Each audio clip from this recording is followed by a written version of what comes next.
Donc, l'argent peut autant servir à construire le monde de demain qu'il peut servir à détruire le monde, l'un et l'autre. Donc, l'argent n'a pas plus le pouvoir de l'un ou de l'autre, c'est nous, les êtres humains, in fine, qui, à travers nos choix, donnons la couleur de ce que nous voulons construire.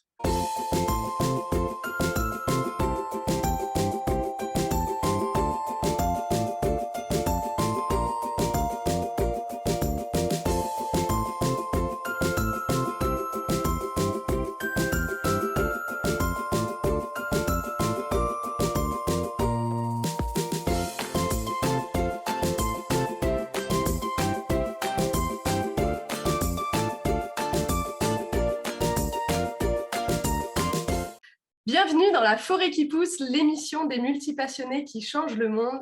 Et aujourd'hui, je suis à nouveau avec Christian Junot. Bonjour Christian. Bonjour Lydie, comment vas-tu? Ça va, depuis la dernière fois. Oui.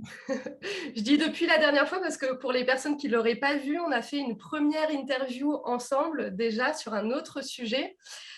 Puisque donc pour rappeler rapidement qui tu es, Christian, donc toi tu es un spécialiste, le spécialiste on va dire, un francophone de la relation à l'argent et des principes sources. Donc on a fait une première interview sur les principes sources et qu'est-ce que c'est qu'une personne source. Donc voilà, si ça vous intéresse, je vous renvoie à cette interview spécifique. Et donc aujourd'hui, on se revoit pour aborder l'autre sujet qui nous intéresse, qui est la relation à l'argent et notamment comment on fait pour avoir une relation à l'argent saine quand on entreprend et qu'on veut entreprendre avec éthique et passion. Oui, en fait, si tu veux, j'ai vu me aller un tout petit peu plus loin, c'est comment notre relation à l'argent, elle peut être au service de notre projet. C'est vraiment ça l'idée pour moi. Donc, autrement dit, comment l'argent peut être un soutien plutôt qu'un blocage, une source de stress, un frein ou je ne sais quoi. Ouais, super. Bon, alors évidemment, il y a tout un tas de questions. J'ai prévu plein de questions pour te bombarder parce que c'est un sujet qui est vraiment passionnant. Enfin, déjà, le sujet de l'argent en soi, il peut cristalliser tout un tas de nœuds de manière générale. Mais alors, dès qu'on parle d'entreprendre et d'entreprendre avec à la fois éthique et passion, j'ai envie de dire, en tout cas, si je prends ma propre expérience, moi, je pourrais presque payer, en fait, pour faire ce que je fais. Donc voilà, donc on en vient à cette fameuse question de comment on fait quand on entreprend, qu'on veut, alors là, je vais mettre des gros guillemets, mais vivre de son activité. Enfin voilà, quelles sont les clés par quoi tu as envie de commencer, Christian? Bon, déjà, de pouvoir effectivement vivre de son activité, comme tu dis, avec des guillemets, euh, j'ai envie de renverser la chose. Tu disais tout à l'heure, voilà, des fois, on est presque prêt à payer pour faire ce qu'on aime tellement faire.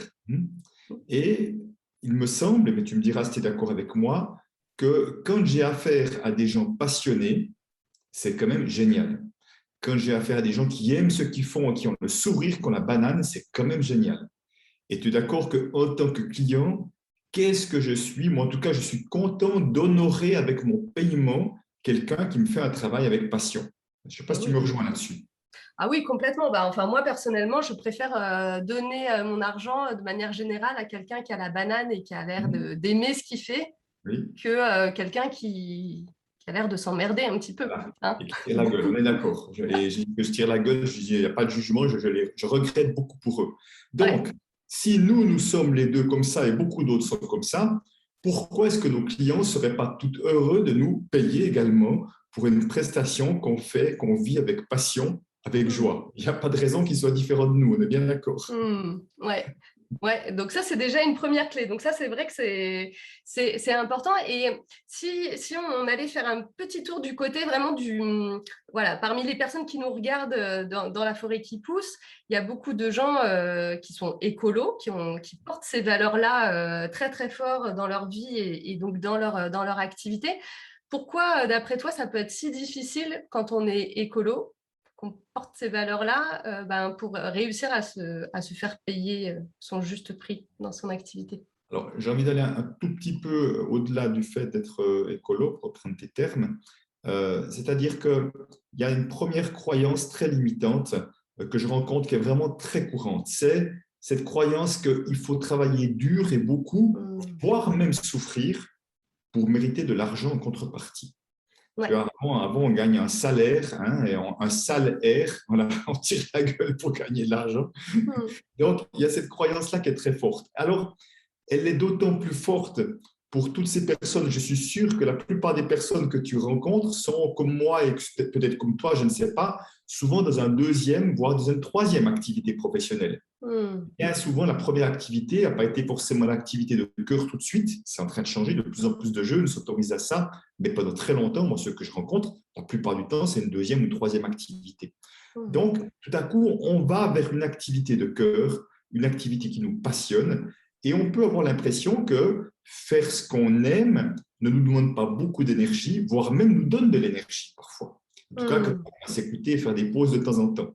Donc, c'est tout à coup ce truc de j'ai tellement de plaisir dans ce que je fais que je peux difficilement demander de l'argent en contrepartie. Hmm. Il y a cette croyance que l'argent serait comme une compensation à la souffrance. Donc, ceux Hmm. qui souffrent, hein, ceux qui sont dans la pénibilité, eux, ils méritent cette contrepartie argent, alors que moi, j'ai déjà du plaisir, c'est déjà tellement énorme. Je fais partie des privilégiés parce que malheureusement, nous ne sommes encore de loin pas assez nombreux à être dans cette catégorie-là et que c'est déjà un gros privilège. Donc, si en plus je gagnais de l'argent, voire même de l'argent en quantité importante, ça serait presque indécent, voire obscène vis-à-vis de ceux qui souffrent. Hmm. Ouais. Alors que notre société, comme on le disait tout à l'heure, moi je suis convaincu que notre société ira beaucoup mieux si nous sommes un maximum à faire quelque chose que nous aimons et toute une série de problèmes qui vont tomber, qui vont tomber à l'eau parce que une société, les gens le sourire, une société, les gens font les choses par passion, il y a beaucoup plus de fluidité, il y a plus de joie ambiante, etc. etc. Donc, c'est vraiment, au contraire, nous avons à montrer l'exemple, un, de faire ce qu'on aime, et de montrer qu'on peut gagner suffisamment d'argent pour vivre correctement, décemment, même bien, en faisant ce qu'on aime. Parce que si tous ceux qui font ce qu'ils aiment, je dirais, galèrent financièrement, ça ne va pas donner très envie à d'autres de nous rejoindre en disant, oh là là, s'il y a un prix à payer pareil, est-ce que j'ai vraiment envie de ça? Ouais. Ouais. Oui, alors il y a ça, et puis il y a aussi la question de la pérennité de son entreprise après aussi. Bien évidemment, C'est-à-dire, ouais. bien évidemment. C'est que si on galère et puis qu'en plus on travaille beaucoup, tôt ou tard, on va être usé, on va faire des burn-out et ça arrive malheureusement par des gens qui en font trop. Donc, ce que je vois régulièrement, c'est que des personnes qui font des choses qu'elles aiment ont même comme tendance à en rajouter, en faire plus, comme pour se donner bonne conscience de mériter de l'argent parce qu'elles souffrent aussi un peu. Tu vois, c'est Hmm. la première chose. Ouais. Il y en avait une deuxième, mais j'ai perdu le fil sur laquelle c'était ta question de départ, qui était quand on est écologique, c'était quoi quand on est écolo, comment, c'était quoi la question de départ? Ouais. Et est-ce que le fait d'entreprendre quand on est écolo, ça vient rajouter, je le dis Oui, peut-être oui, mais c'est bon, autrement, voilà, une ça m'est revenu, ça m'est complexité. revenu, Voilà. ça m'est Ouais. revenu, c'est bon.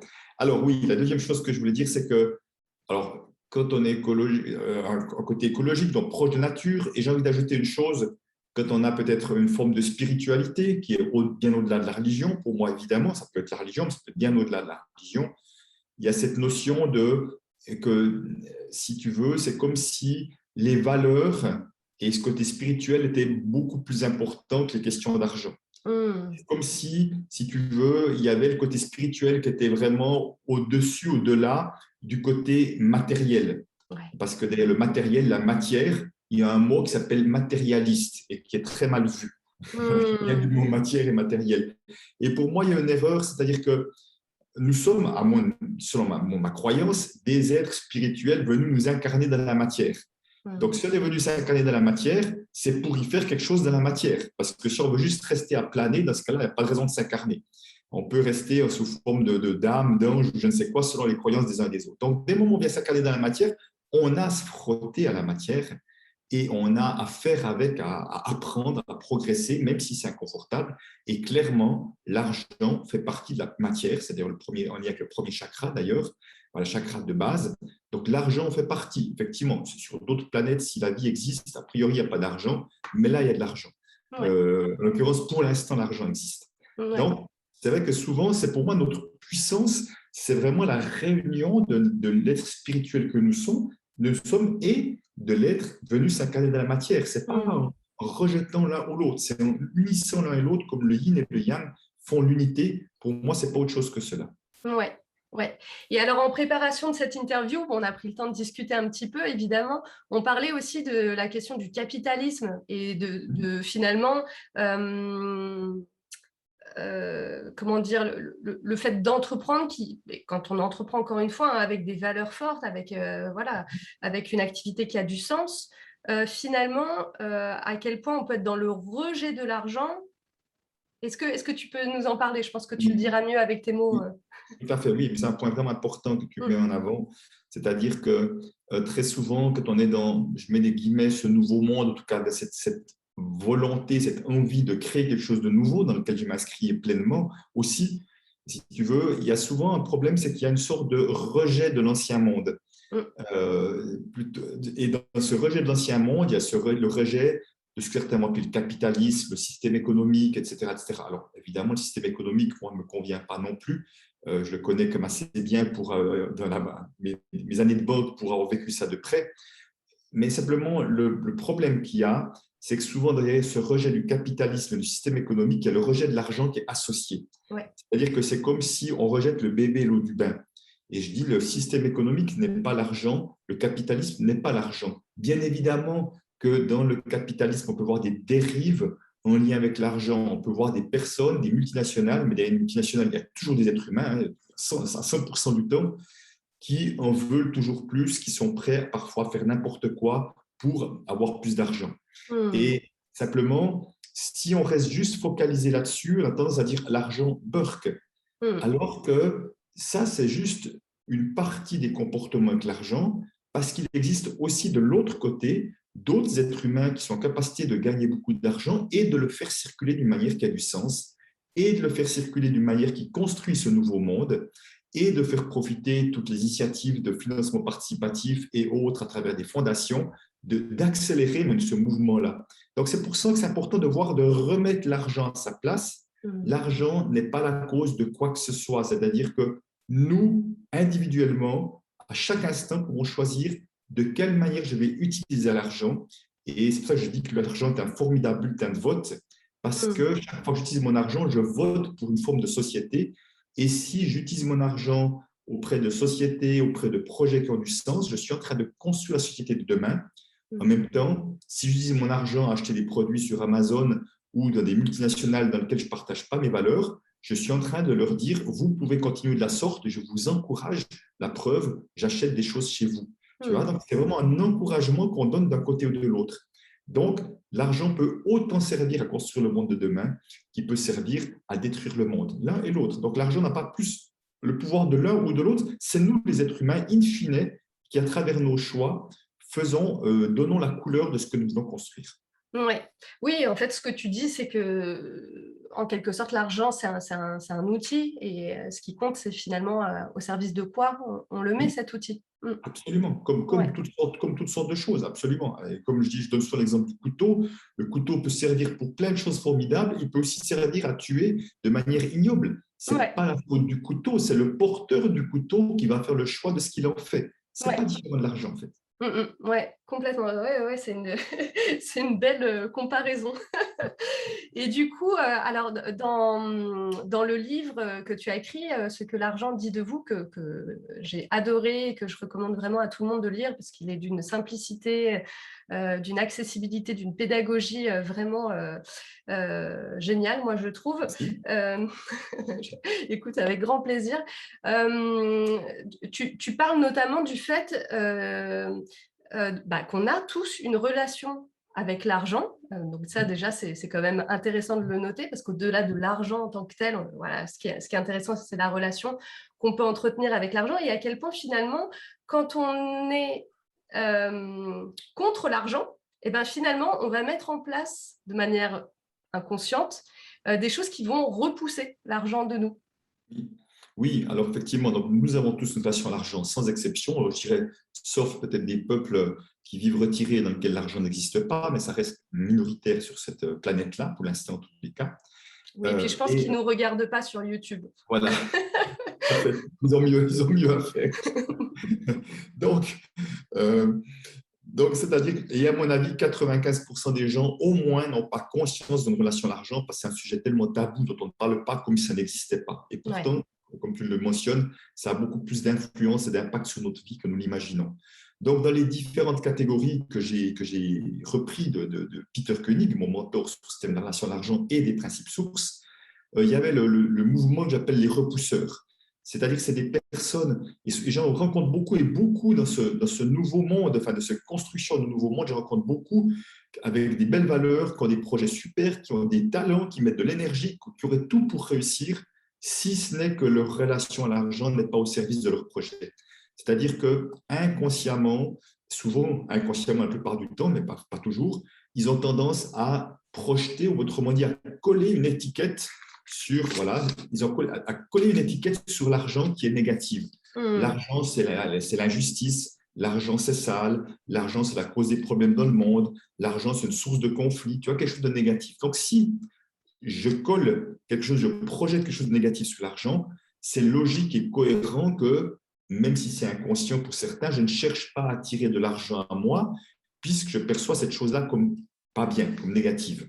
Ouais. Je donne souvent l'exemple en disant, si dans nos connaissances, on a quelqu'un qu'on considère comme une relation toxique, quelqu'un qui nous tire l'énergie en bas, c'est sûr qu'on ne va pas sans arrêt vouloir l'attirer à soi, l'inviter à table à la maison. On va plutôt l'éviter et le fuir. En fait, c'est la même chose avec l'argent. Donc, ça veut dire quoi? C'est que ce sont des personnes qui souvent font un très bon job, mais par contre qui ne facturent pas, qui n'envoient pas leurs factures. Tu n'imagines pas le nombre de gens qui n'envoient pas leurs factures, qui ne contrôlent pas les entrées, qui n'envoient pas de rappels, qui font tout ça, mais qui font payer ça, par exemple, qui font de la gratuité. Je n'ai rien contre la gratuité, mais souvent à partir d'un mauvais endroit, si on veut, parce qu'ils n'osent pas se faire payer, ils n'osent pas être clairs avec les contrats qu'ils proposent. Voilà, donc qui aurait droit à un certain nombre de soutiens financiers parce qu'on a des projets ou même pour se faire rembourser une prestation d'assurance et qui ne font pas les démarches pour avoir accès à l'argent qui potentiellement leur est dû. Donc, tu vois, il y a toute une série, j'allais dire, entre guillemets, d'actes manqués qui font que l'argent n'arrive pas à eux et ces personnes-là, on va les retrouver dans la galère financière. Et j'insiste à quel point, je rencontre beaucoup à quel point ce n'est pas leur talent, à quel point ce n'est pas leur projet qui est en cause, c'est inconsciemment une relation à l'argent qui n'est pas au service de leur projet. Ouais, donc de l'importance vraiment d'avoir conscience déjà qu'on a tous une relation à l'argent, de clarifier la nôtre, chacun pour soi. Et puis, on a tous après des choses sur lesquelles on peut travailler et notamment, on peut en parler, hein, les questions de loyauté familiale, parce que ça fait partie des choses qui sont plus ou moins conscientes et qui peuvent nous amener dans une direction ou une autre. Est-ce que tu peux nous en parler? Oui, tout à fait. Et les loyautés, enfin, sont non seulement familiales, mais même la famille au sens large. Je vais te dire pourquoi au sens large. Parce que je vois que quand on est dans certains milieux, si tu veux, il pourrait être difficile d'avoir du succès et de gagner beaucoup d'argent par rapport à d'autres qui galèrent. Ouais. J'ai vu ça chez des artistes, je me souviens des peintres, des comédiens qui m'ont dit, mais au fond, dès qu'on se met à gagner de l'argent, avoir un certain succès, on est comme potentiellement rejeté par les autres. Allez, ça y est, ils vont son âme au diable. Enfin, tu vois, ce genre de phrase, Tu sors du tout groupe. à coup, c'est pas bien, quoi. Hein. Alors que, si je suis honnête avec moi-même, je ne fais pas les choses pour vivre des échecs les uns après les autres. Moi, si j'écris un livre, j'adorerais qu'il soit vendu aux millions d'exemplaires parce que je me dis, ben, OK, c'est qu'il contribue à quelque chose. Et la conséquence, ce n'est pas le but en soi, c'est que je générerai beaucoup d'argent que je pourrais choisir de faire circuler d'une certaine manière. Simplement, tu vois, par loyauté, même, tu vois, si je suis entouré de personnes, reprends le terme que j'utilisais écolo, dans le sens que la plupart ont plutôt tendance à galérer, eh ben, par loyauté, je ne m'autoriserai pas à avoir plus de succès qu'un certain niveau de succès par peur d'être rejeté, par peur d'être mal vu. Donc là, on est déjà prisonnier dans une forme de famille de valeurs, on peut dire. Ce n'est pas une famille dans le sens de sang, mais une famille de valeurs. Et c'est le même principe, si tu veux. Qu'on va se saboter, parfois se limiter par peur des conséquences que ça pourrait avoir, par peur du regard des autres, parce que pour moi, le regard des autres reste encore, pour moi, notre plus grande prison que nous avons, selon moi. Ouais. Donc, après, il y a tout l'aspect effectivement familial dans lequel je mets beaucoup en évidence dans le livre. C'est que, effectivement, suivant de quelle famille nous venons, il y a des valeurs qui ont été données, mais il y a aussi des formes de regard ou de croyances qui ont été mises en place. Et 2-3 croyances limitantes, peut-être, qui peuvent effectivement nous empêcher d'avoir le succès que nous méritons tous d'avoir, sans exception. C'est par exemple, que si je viens de milieux où on était plutôt dans une forme de galère financière, on s'en sortait de justesse, parfois il y avait des croyances comme l'argent, c'est pas pour nous, ou l'abondance, c'est pas pour nous. Tu vois, c'est comme un truc une forme de fatalité que nous, on n'y a pas droit.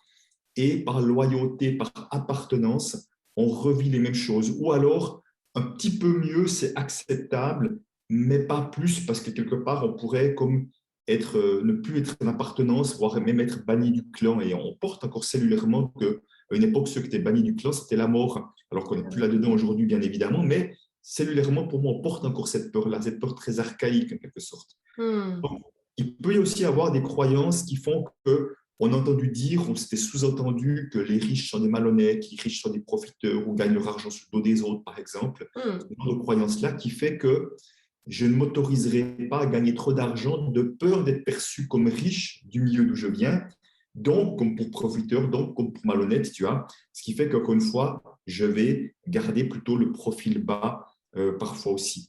Donc, voilà, ça peut être des choses comme ça. Ou alors, dans la famille, peut-être qu'il y a une ou l'autre personne qui a réussi peut-être plus que la moyenne et qui peut-être en a payé le prix. Payer le prix, ça veut dire quoi? C'est un peu le cas de ma famille. Il y a eu des faillites à répétition. Voilà, mon père avait une certaine réussite, puis il a fait 2 fois faillite. Mon frère 3 fois, mon oncle 1 fois. Enfin, un peu toute l'équipe, ils ont tous fait faillite. Donc, c'est comme ce n'est pas droit à une réussite durable, on en payait le prix tôt ou tard. Donc, tu vois, cette loyauté-là, moi, je l'ai vue et je l'ai libérée. La libérer, c'est-à-dire s'autoriser à être déloyal à un fonctionnement ou à une croyance. On n'est jamais déloyal à des êtres humains. On est déloyal à des fonctionnements, à des croyances pour s'autoriser à prendre un nouveau chemin qui soit plus porteur. Ouais. Donc, la déloyauté, ce n'est pas du désamour, ce n'est pas un manque de respect, c'est vraiment une autorisation qu'on se donne. Ouais. Donc, à un moment donné, comment je peux effectivement m'autoriser à sortir peut-être de ce schéma de petits succès acceptables ou de sortir d'une certaine pauvreté financière pour m'autoriser à plus, encore une fois, pas comme un but en soi, mais comme une conséquence de quelque chose qu'on fait magnifiquement bien et avec le cœur. Oui, et du coup, ce que j'entends aussi dans ce que tu dis, Christian, c'est que finalement, quand on s'autorise nous-mêmes à aller voir en fait tous ces schémas inconscients qui sont un peu cachés, donc de les révéler, de les conscientiser, et quand on fait ce travail qui permet d'aller les dépasser, de s'en libérer, on s'en libère pour soi, mais aussi finalement plus largement. Quand on a des enfants, bon, bah, ça permet aussi de transmettre autre chose, ou quand on est dans l'accompagnement. Je sais qu'il y a beaucoup de gens qui nous regardent qui sont eux-mêmes dans l'accompagnement.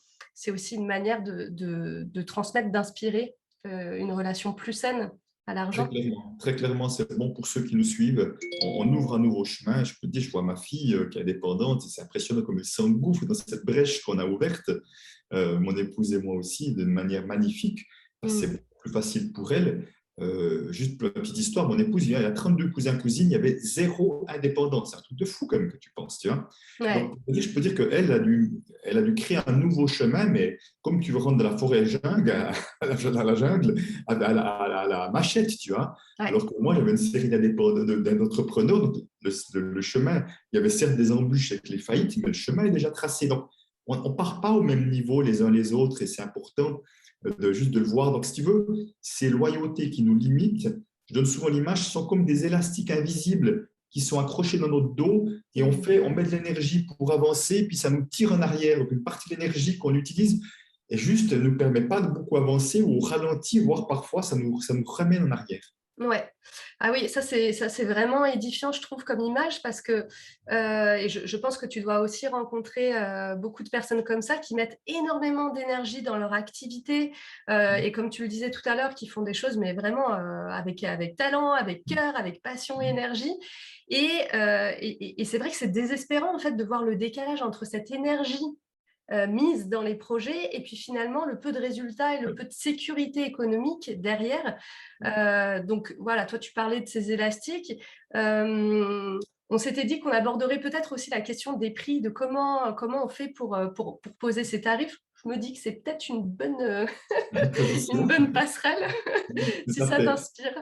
Alors, peut-être juste que tu partages ces personnes qui mettent beaucoup d'énergie avec si peu de résultats. Ouais. Moi, j'appelle ça du gâchis. Ouais. C'est du gâchis. Je suis premier malheureux pour eux. Et en même temps, je veux dire, peut-être justement qu'il y a peut-être une ou deux pistes à aller voir parce que c'est aussi possible de gagner de l'argent dans la légèreté, la joie. Ouais. Ce n'est pas obligatoirement dans la souffrance que ça doit se faire. Donc, ça fait partie aussi pour moi de ce nouveau modèle que nous avons amené.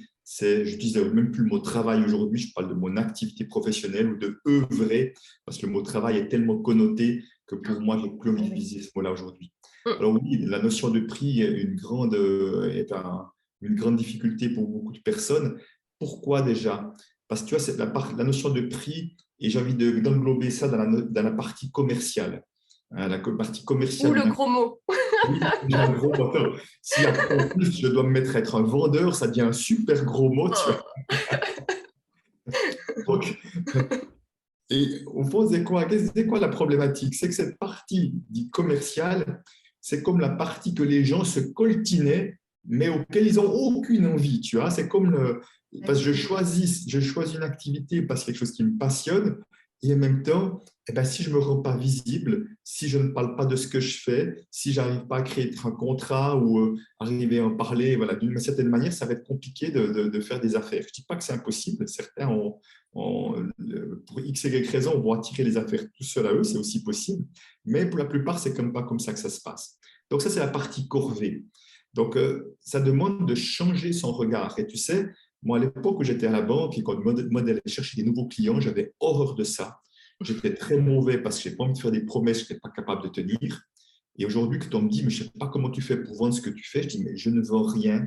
Je ne fais que parler de ce que j'aime avec passion. Les personnes sont attirées par une forme d'énergie qu'on dégage, que on est passionné, et ils sont comme attirés. Ah ben oui, c'est ça que j'ai besoin, ou j'ai envie de travailler avec quelqu'un qui a cette énergie-là, ou pas d'ailleurs. Simplement, tu vois, on est dans quelque chose d'énergétique. Donc, c'est déjà important que si on voit déjà la notion de vendre ou de parler de ce qu'on fait comme juste le fait de parler avec passion de ce qu'on fait, et de laisser bien évidemment le choix aux clients potentiels de voir est-ce que c'est juste pour moi à l'instant T, c'est déjà un peu différent. Et c'est déjà ça qui est important. Donc, dès la notion de prix, effectivement, dans les différents pièges, un des pièges, c'est de vouloir être accessible à tout le monde. C'est pourquoi, et je tiens vraiment à dire qu'il y a vraiment une belle intention derrière, et j'aimerais vraiment le souligner. Parce que la plupart des personnes qui veulent être accessibles à tout le monde, ils ont deux stratégies différentes. Ou je mets des prix très bas, pour être accessible à tout le monde. Je me souviens d'une sortie d'une conférence une fois à Liège, une femme qui me dit « Ah oui, moi je vais être accessible à tout le monde, le prix de ma séance c'est 30 euros. » Je dis « Bon, d'accord, mais moi 30 euros, à mon avis, vous n'en sortirez pas. Donc tôt ou tard, vous allez vous épuiser pour vous en sortir et tôt ou tard, vous ne pourrez plus exercer votre activité parce que soit vous aurez dû repasser un travail dit alimentaire, ou alors vous serez en burn-out et les personnes n'auront plus accès à vos talents, à vos dons, ça serait dommage. Et puis surtout, il y a des personnes qui seraient d'accord, qui auraient les moyens de mettre 60 ou 80 euros, qui le feraient avec plaisir, parce que ce serait leur manière d'honorer ce qu'ils reçoivent de votre part, mais vous ne leur laissez pas cette possibilité-là. Donc, si vous mettiez un prix qui correspond mieux à ce que vous proposez, tout en étant ouvert vis-à-vis des personnes qui ont moins de moyens pour trouver un arrangement qui soit respectueux de l'un et de l'autre, c'est différent déjà. Donc, tu vois, c'est déjà une autre manière de voir les choses, et tout en étant vraiment ouvert. Et puis la deuxième chose, c'est qu'il y a des personnes qui ont trouvé un bon moyen pour ne pas avoir à poser de prix, à être mal à l'aise vis-à-vis du prix. C'est ce que j'appelle le chapeau. Le chapeau. La participation consciente que j'ai testé au tout début de mon activité aussi. Je dirais participation libre parce que consciente, je ne suis pas aussi sûr qu'elle soit si consciente que ça parfois, mais participation libre en tous les cas. Voilà. Et je n'ai rien contre ce procédé au départ, ce principe. Simplement, ce qui est important, c'est de voir de quel endroit intérieur ça part. Parce que trop souvent, d'ailleurs, cette manière de faire, c'est je suis tellement mal à l'aise à fixer un prix que je vais refiler la patate chaude à mes clients qui, eux, vont décider pour moi. Tu vois le truc. Et je peux te dire qu'il y a des clients qui sont super mal à l'aise. Parce qu'au fond, moi, j'ai peur, je suis mal à l'aise et je transmets, c'est les clients qui ont peur. Les clients, les gens me disent, mais j'ai peur de ne pas donner assez, j'ai peur que les personnes croient que je profite. Enfin, tu vois, c'est une sorte de malaise qui est transféré à l'autre. Et je connais même des personnes qui disent, c'est tellement difficile pour moi que je préfère aller chez quelqu'un qui impose son prix. Comme ça, moi, au moins, je sais qu'avec ça, il est OK avec ça. Donc, si tu veux, des fois, d'imposer cette manière de faire sans information, sans rien.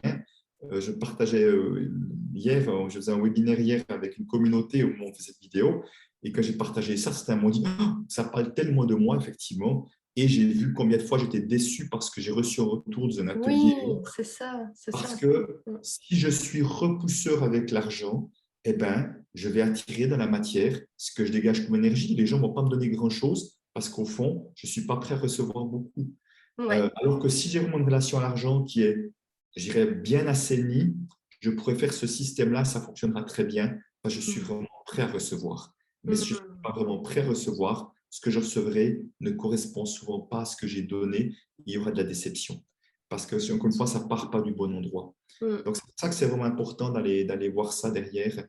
Et peut-être pour juste imager ça, une fois, j'avais été demandé par le mouvement Colibri qui faisait un atelier, c'est les bénévoles du mouvement Colibri. Et ils étaient dans un lieu, dans un lieu dans lequel les personnes fonctionnaient comme ça, en disant vous donnez ce que vous voulez. Et ils m'ont demandé d'intervenir juste une petite heure pour les soutenir dans cette démarche-là. Et je leur ai posé la question en disant mais au fond, qui d'entre vous est mal à l'aise parce qu'ils n'avaient aucune information. Ils devaient donner, mais ils n'avaient aucune information. Donc, qui parmi vous est mal à l'aise parce qu'au fond, vous auriez la crainte que ce que vous donnez n'honore pas pleinement ce que vous avez reçu et que peut-être ça ne suffit peut-être pas pour les personnes pour s'en sortir par manque d'informations. Ils ont pratiquement tous levé la main. Oui. Parce que, tu vois, si on disait, par exemple, comme on l'a fait dans certaines conférences, je suis venu, on m'a demandé de venir en disant, voilà ce que ça nous coûte, notre fonctionnement. Voilà, sachez qu'à partir de ce montant-là, nous, on s'en sort financièrement. On donne de l'information. Et si vous donnez plus, c'est ce qu'on va gagner réellement. Tout à coup, là, on a une clarté qui fait que dire, oui, si j'ai envie de contribuer, d'honorer, j'ai l'information. En fonction de mes moyens, je peux décider de donner plus, de donner moins, tu vois, voilà, en fonction de ça. Mais au moins, j'ai une information et je suis beaucoup plus à l'aise pour me positionner parce qu'on me donne l'information. Et là, on peut commencer à faire du paiement que j'appelle conscient parce qu'on a une vraie information qui permet de pouvoir honorer ou pas. Voilà. Par exemple, tu vois, des fois, on peut dire, tiens, il y a le prix normal, il y a le prix de soutien qui est différent prix. Enfin, on donne une information qui fait qu'on peut vraiment se positionner. Et c'est souvent ça qui manque trop souvent. Oui, et alors pour rebondir sur ce que tu viens de dire, Christian, ce que j'entends aussi, c'est que finalement, donc ça suppose d'accepter de recevoir quand on est dans une relation où justement on est là pour aider. On a créé une activité pour aller aider certaines personnes. Et du coup, bah voilà, il y a un peu ce mouvement-là de je suis là pour t'aider, mais toi aussi, quelque part, en venant me payer la prestation à son juste prix, tu m'aides et tu aides. Donc, c'est... Tu me permets de continuer de contribuer à d'autres personnes en faisant la même chose. C'est vraiment ça que ça permet, si tu veux. Et c'est vrai que c'est important. Et surtout, c'est de voir que, alors je prends l'exemple, puisqu'on parle de la relation d'aide, par exemple. Moi, je fais une forme de relation d'aide, de soutien, de meilleure relation à l'argent. Et à un moment donné, c'est de dire que dans certaines activités, ce que nous proposons, quand il y a un résultat, ce résultat n'a pas de prix. De la même manière, quelqu'un qui se retrouve en meilleure santé, quelle valeur ça a? C'est impossible à chiffrer.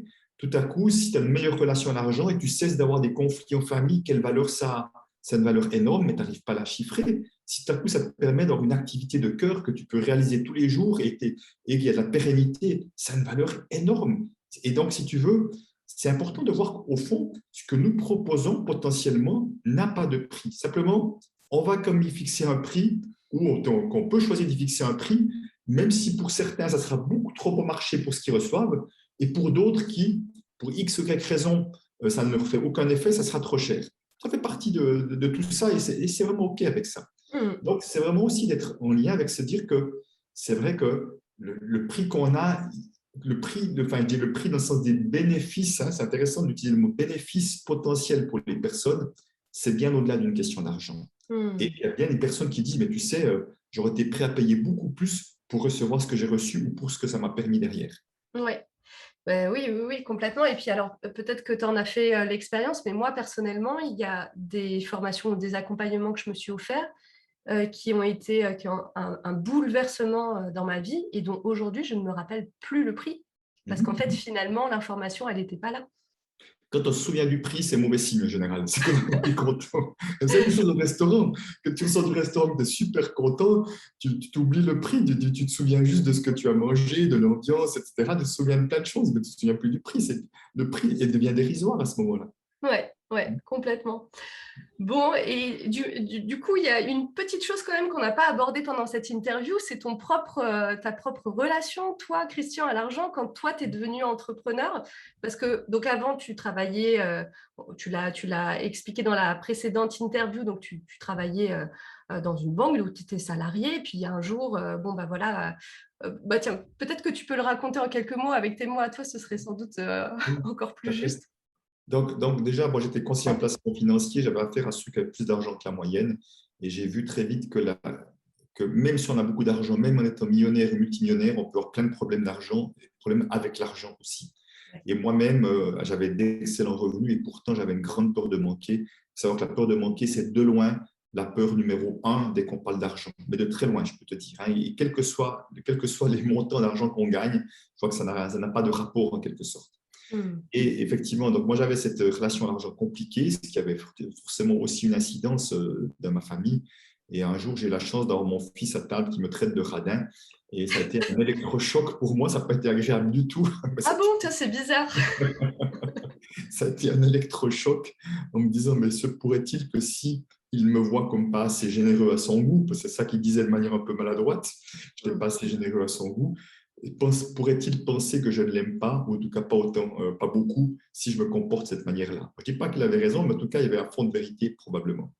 Et donc ça, c'est un électrochoc qui fait que ça m'a dit, OK, là j'ai enfin pris conscience, malgré des appels du pied de mon épouse que je ne voulais pas entendre, que j'avais une relation à l'argent compliquée, anxiogène en quelque sorte. Alors même que tu bossais dans ce domaine-là, quoi. Alors oui, oui, et je peux te dire que dans le monde de la banque, ils n'ont pas des bonnes relations d'argent du tout, la plupart, du tout, du tout. On ne Ouais. parle d'ailleurs pas de ça, c'est comme si c'était un thème qui n'existait pas alors que nous sommes confrontés à ça au quotidien. C'est Hmm. impressionnant de voir à quel point une sorte de déni de ce qui se joue derrière les histoires d'argent dans ces milieux-là. Hmm. Et donc, ce qui m'a permis effectivement de faire ces premières démarches, et on dit toujours quand l'élève est prêt, le maître arrive, et de faire la connaissance, la découverte de Peter Koenig. Donc, je suis effectivement devenu son organisateur et d'avoir suivi tous ces ateliers de A à Z que j'ai organisés pour lui. Ben, ça m'a permis d'assainir ma relation à l'argent. Que quand j'ai perdu mon job en 2009, suite à la crise subprime, j'étais vraiment très serein, très tranquille, que ça allait marcher. Même j'avais zéro client, j'avais zéro contrat, je partais vraiment d'une feuille blanche, mais j'étais sûr que ça allait marcher. Et donc vraiment, et j'ai vu que ce chemin que j'avais intérieur, c'est un chemin intérieur que j'avais fait, était tellement important que je me dis, waouh, si d'autres pouvaient le faire, ce serait génial. Et Isaac Peter m'a dit, bon, maintenant, tu vas pouvoir animer ça aussi à ton tour. Ce n'était pas du tout dans mon projet de départ. Et c'est comme ça que de fil en aiguille, je suis devenu cet expert de la relation à l'argent, même si ce n'était pas prévu.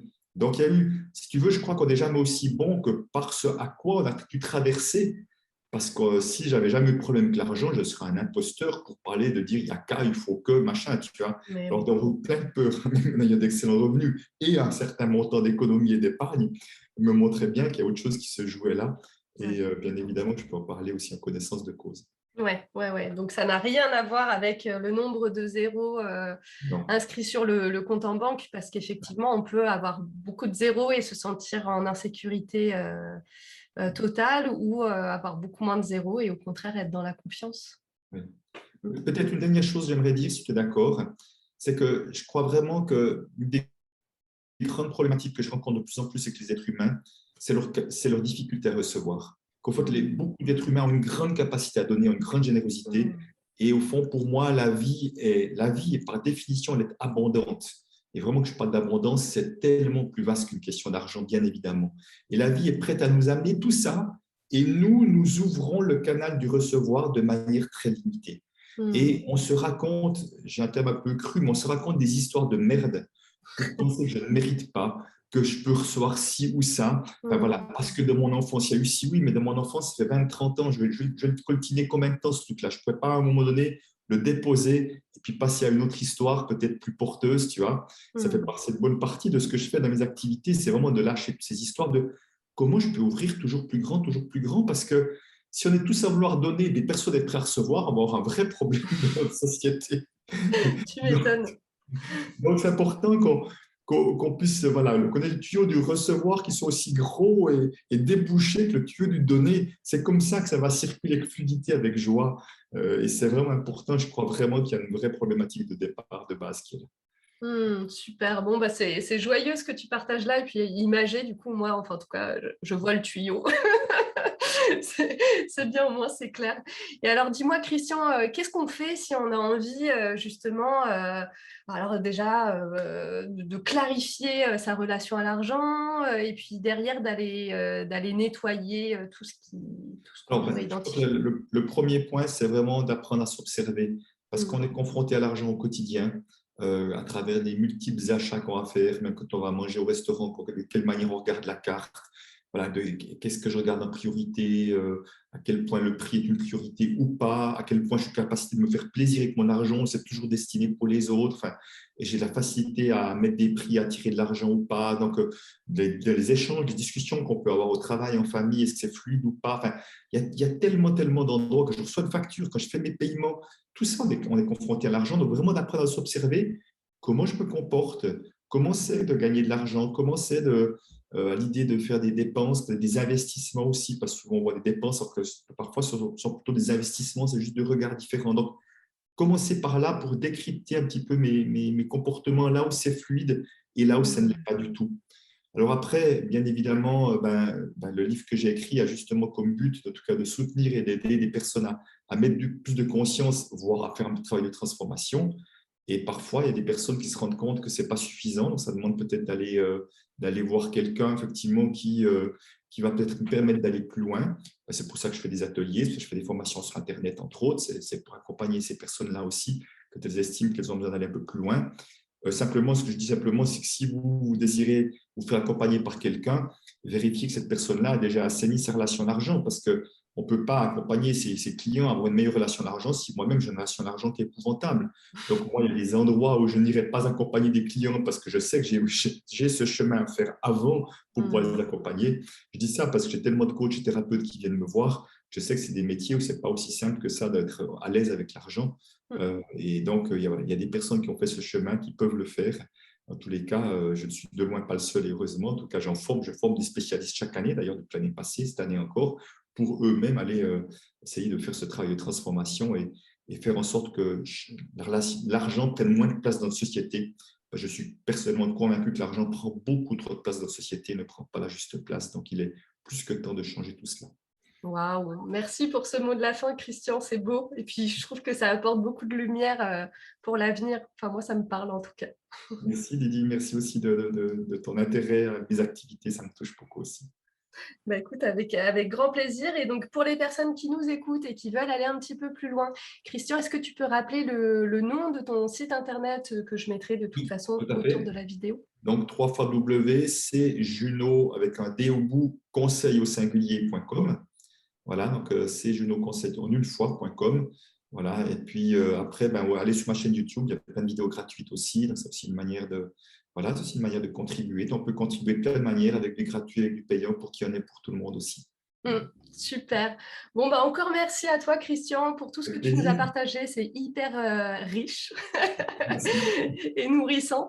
Et pour toutes les personnes qui nous regardent et qui ont envie de continuer à cheminer, vous pouvez aussi aller explorer les autres interviews inspirantes qui sont sur la chaîne de La Forêt qui pousse. Et je vous dis à très bientôt. Au Merci. revoir. Au revoir. Salut, Christian.